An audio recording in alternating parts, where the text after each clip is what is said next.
Salut la compagnie, c'est Jules Melon et aujourd'hui dans la Pro-Ciné Critique, on va parler d'un film actuellement à l'affiche, sorti ce mercredi, même s'il a été révélé à Cannes plus tôt cette année en remportant la Palme d'Or, rien que ça. C'est un film japonais, non pas d'animation, un film normal, on va dire ça comme ça, qui a pour titre Une affaire de famille en VF. Alors le titre japonais c'est Manbiki Kazoku, qui veut dire la famille des vols à l'étalage. Donc on en sait un peu plus avec le titre d'origine. Film réalisé par Hirosaku Koreeda, dont c'est le premier film que je vois. Pourtant c'est un réalisateur qui a fait apparemment quelques petits chefs-d'œuvre avant. Mais voilà, il y a un début à tout. Et je découvre donc son film le plus, on va dire, coté, puisqu'il a eu la Palme d'Or, au cinéma. Et c'est toute une expérience, autant vous dire la vérité. On va y revenir, hein, parce que voilà. Pour faire le synopsis et pitch rapide donc de cette œuvre, c'est l'histoire d'une famille, les Shibata, une famille pauvre, délaissée, quelque part au Japon. Je ne pense pas qu'on ait la ville précise. Et une famille qui survit grâce à la débrouille, voilà, en recueillant ici ou là quelques petites affaires par certains larcins, hein, pour dire la vérité, notamment le père et le fils. Et un beau jour, il tombe sur une petite fille dans la rue, qui est apparemment perdue ou à l'abandon, on ne sait pas trop, et il la recueille, gonflant ainsi la famille d'une âme supplémentaire. Alors dans la famille, vous avez la grand-mère, Hatsue, le père, dont le nom m'échappe, Osamu. Voilà, alors, on ne le dit pas souvent dans le film, mais bon, c'est pas grave. Il y a alors la mère ou pas la mère, enfin une femme, hein, une plus jeune fille, qui peut pas être la fille de cette mère-là, parce que la différence d'âge est trop minime, et un petit garçon, qui a 12 ans à peu près, du nom de Shota. Voilà. Donc une famille dont les liens semblent un petit peu bizarres, voilà, qui vit, tous, enfin ils vivent tous entassés dans la maison de la grand-mère, et donc ils ont des petits boulots, et c'est pas top, voilà.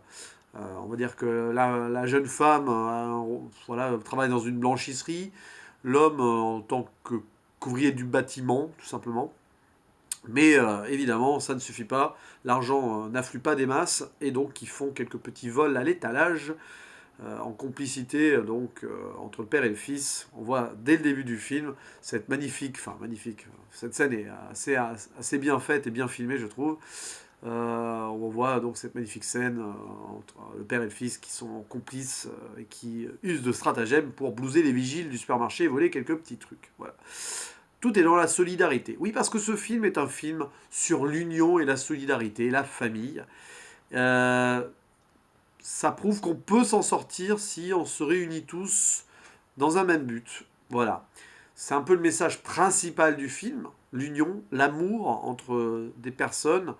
Voilà, même si elles sont dans le besoin et dans la pauvreté, le bonheur est quand même là, le bonheur d'être ensemble et de partager certaines choses. Et il y a aussi évidemment une critique sous-jacente du Japon et de ses laissés pour compte, parce que oui, la société japonaise, on sait ce que c'est, hein, tout est bien à sa place, et malheureusement, le côté pauvreté dans ce pays n'est pas mis en avant, et dans les films encore moins, j'ai envie de dire, enfin du moins, voilà, ici je pense que cette réalisation a pas dû faire scandale, faut pas déconner, mais a dû un petit peu faire grincer certaines dents dans le pays du soleil levant au pays du soleil levant, je pense. Voilà. Et je ne peux pas en révéler plus sur l'intrigue parce qu'il y a des révélations. On comprend plus en avance dans le film que certaines choses ne sont pas comme elles semblent l'être. Et puis on le découvre grâce au personnage de cette petite fille, donc, qui s'appelle Yuri, qui est recueillie voilà, dans la rue. Et à travers elle, les masques tombent. Et la relation entre les personnages de cette famille s'ouvrent à nos yeux et nous font, voilà, ça fait qu'on découvre des trucs assez intéressants et on creuse de plus en plus dans chaque personnage au fur et à mesure que le film avance, et ça c'est la richesse de cette œuvre. Alors, expérience exceptionnelle et assez unique en ce qui me concerne, parce que des films comme ça on n'en voit pas tous les jours. C'est une œuvre, hein, très intimiste, très sobre. Il n'y a pratiquement pas de musique dans le film. Voilà, la bande son est très limitée. J'ai souvenir qu'il y a un truc à la fin du film, voilà. Mais pendant le film, la bande son est très en retrait, pour ne pas dire inexistante, peut-être sur certaines scènes, mais voilà. Et les dialogues sont partie prenante du film, mais il y a beaucoup de jeux de silence aussi. Et voilà, c'est assez intéressant, mais c'est pas évident de rentrer dedans. Je vous avoue, que pendant allez, les 45 premières minutes, la première heure du film, j'ai eu du mal à rentrer dedans. Voilà, malgré quelques scènes vraiment intéressantes et vraiment bien faites, notamment sur la relation entre le père et le fils, là. Il y a des longueurs voulues, c'est le style, qui sont pas évidentes à digérer quand on n'a pas forcément l'habitude peut-être du cinéma asiatique ou du cinéma de ce réalisateur-là. Je ne suis pas un grand spécialiste du cinéma japonais, hormis animation. J'en ai vu quelques-uns, mais pas forcément beaucoup.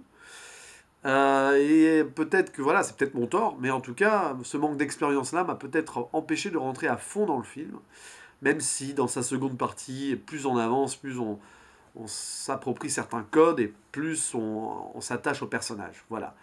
Et je peux pas en dire plus, parce que on arrive à être surpris quand même, avec pas grand chose, mais on arrive à être surpris, même si on sent venir certains trucs, certaines petites révélations.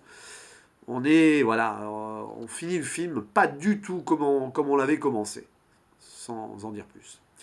Et je trouve les acteurs, mais tous très justes. De la plus âgée, donc Kirin Kiki, qui joue la grand-mère, à la fois froide, un peu calculatrice, mais qui a des émotions et qui essaie de les cacher, mais c'est pas évident. Lily Franky, génial cet acteur qui joue le père, un petit peu facétieux, foufou, un grand gamin aussi, mais qui a un grand cœur. Voilà, c'est très très intéressant.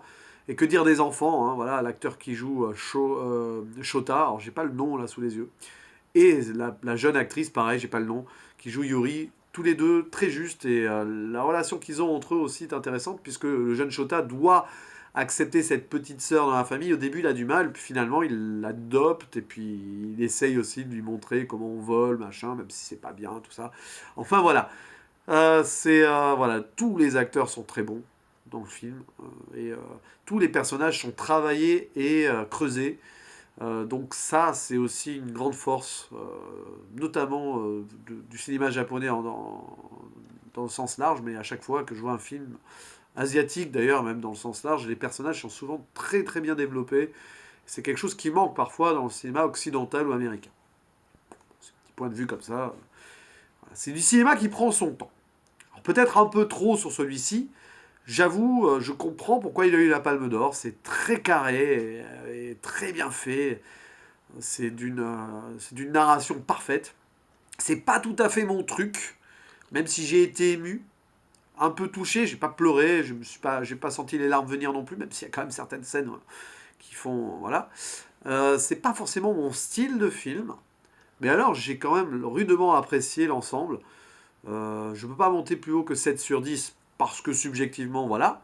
Mais je comprends pourquoi il a eu ce prix-là et je pense qu'il le mérite aisément. Voilà. Il faudrait que je vois d'autres films de Koreda pour faire la comparaison. Peut-être que en voyant les autres, je comprendrai mieux celui-ci dans quelques années quand je le reverrai. Mais en tout cas, un film qui est intéressant. Et puis il y a plein de petits trucs, des petites métaphores qui traînent et tout. À un moment, il y a cette petite histoire que le garçon trouve dans un livre, l'histoire du poisson Swimi, un poisson qui vivait un poisson qui est différent des autres, mais qui vivait parmi ses amis les poissons rouges. Et un beau jour, les poissons rouges se font dévorer.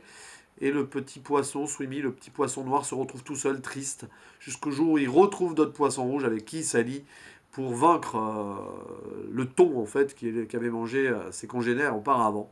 Et c'est un petit peu la métaphore du film, quoi. Alors, voilà, vous êtes dans la société, mais différent des autres, puis vous vous retrouvez seul, puis finalement, en vous alliant à d'autres rejetés de la société, comme c'est un peu le cas dans ce film, l'union fait la force, quoi. Et on arrive à affronter les difficultés de la vie, jusqu'à un certain point. Et je pense que cette petite histoire trouvée dans un livre qui est racontée en deux trois temps dans le film par Shota à sa petite sœur, du coup, sa petite sœur adoptive, entre guillemets, et ben c'est un petit peu, voilà, c'est le fil rouge du film et ça explique un petit peu ce que Koreda a voulu faire passer comme message, je pense, avec son œuvre. Voilà. Mais c'est un film à découvrir et à voir en salle, en toute intimité et en toute immersion. C'est le cas de le dire. Il y a des scènes vraiment fortes. Voilà, je ne vais pas forcément en dire plus, parce qu'il y a une scène en particulier qui m'a marqué, mais si je raconte ce qui se passe, ça va spoiler. Voilà, une scène avec des oranges. Ah, j'en dis pas plus. Si vous voyez le film et que vous tombez là-dessus, vous comprendrez ce que je veux dire. Et puis, bah, il y a toute la fin du film qui est pour moi parfaite. La fin du film est parfaite, pour le coup. Et voilà, le film se termine là où où il devait se terminer. C'est maîtrisé de A à Z, il n'y a pas de souci. Mais voilà, bon, allez, c'est quand même un très bon film, hein, donc je vous dis à la prochaine. Ciao.